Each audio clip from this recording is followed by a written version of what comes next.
10 വർഷം വെറുതെ ഇരുന്നുകൊണ്ട് ഫ്രീ ആയിട്ട് 2.5 കോടി രൂപ കിട്ടിയാലോ? എങ്ങനെയാണെന്നല്ലേ ഞാൻ നിങ്ങൾക്ക് പറഞ്ഞുതരാം.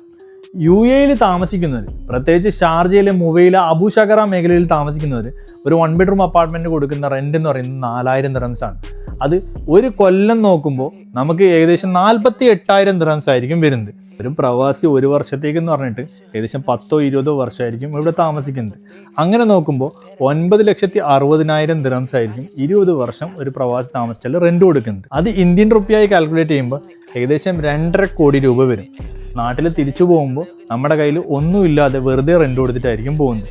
ഇനി അതേ പൈസ ഉപയോഗിച്ചുകൊണ്ട് നമ്മളൊരു അപ്പാർട്ട്മെന്റ് സ്വന്തമായിട്ട് വാങ്ങുകയാണെങ്കിൽ പ്രോപ്പർട്ടിയുടെ ടോട്ടൽ വാല്യൂ എന്ന് പറയുന്നത് 8 ലക്ഷം ദിറംസ് ആയിരിക്കും. ഇതിന് ഡൗൺ പേയ്മെന്റ് ആയിട്ട് വെറും 40,000 ദിറംസ് മാത്രം കൊടുത്താൽ മതി. പിന്നെ ഒരു 30 ദിവസത്തിന് ശേഷം വീണ്ടും ഒരു 40,000 ദിറംസും കൂടി കൊടുക്കണം. അതായത് പ്രോപ്പർട്ടി വാല്യൂയുടെ 10% വരും ഇത്. ഈ ഒരു എമൗണ്ട് മാത്രമാണ് നമ്മുടെ പോക്കറ്റിൽ നിന്ന് ഇറങ്ങുള്ളൂ. ബാക്കിയുള്ള എമൗണ്ട് നമ്മൾ ഇവിടെ കൊടുക്കുന്ന റെന്റില്ല 4,000 ദിറംസ്, അതുപോലെ മന്ത്ലി EMI ആയി 4,200 ദിറംസ് കൊടുത്താൽ മതി. ഇത് 5 വർഷം മുതൽ 25 വർഷം വരെ നമുക്ക് ലോൺ ചെയ്യാൻ പറ്റും ചെയ്യും. ഇനി അതല്ല, പ്രവാസ ജീവിതം അവസാനിച്ചിട്ട് നമ്മൾ നാട്ടിലേക്ക് പോവുകയാണെങ്കിൽ തന്നെ നമുക്ക് ഈ ഒരു പ്രോപ്പർട്ടിയുടെ വാല്യൂ എന്തായാലും ഇൻക്രിമെന്റ് ചെയ്യും. അത് ഏകദേശം 1 മില്യൺ ആയിരിക്കും ആ ഒരു പ്രോപ്പർട്ടിയുടെ വാല്യൂ വരുന്നത്. അപ്പോൾ നാട്ടിലേക്ക് പോകുമ്പോൾ നമ്മുടെ പോക്കറ്റിൽ 2.5 കോടി രൂപയായിരിക്കും ഉണ്ടാവുന്നത്. ഇവിടെ റെന്റ് കൊടുത്ത് താമസിക്കുന്നുണ്ടെങ്കിൽ നമ്മുടെ പോക്കറ്റിൽ നാട്ടിലേക്ക് പോകുമ്പോൾ ഒന്നും ഉണ്ടാവില്ല.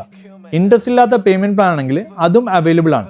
ഇനി നിങ്ങൾ ആലോചിച്ച് നോക്ക്, റെന്റ് കൊടുത്ത് താമസിക്കണോ അതല്ല നാട്ടിലേക്ക് തിരിച്ചു പോകുമ്പോൾ നമ്മുടെ കയ്യിൽ എന്തെങ്കിലും ബാക്കി ഉണ്ടാവണോ എന്നുള്ളത്. ഒരു പ്രോപ്പർട്ടി ഓൺ ചെയ്യണമെന്നുണ്ടെങ്കിൽ താഴെ കാണുന്ന എൻ്റെ നമ്പറിൽ കോൺടാക്ട് ചെയ്തോ. ഇൻഷാ അല്ലാ ബാക്കി കാര്യങ്ങൾ നമുക്ക് നേരിട്ട് സംസാരിക്കാം.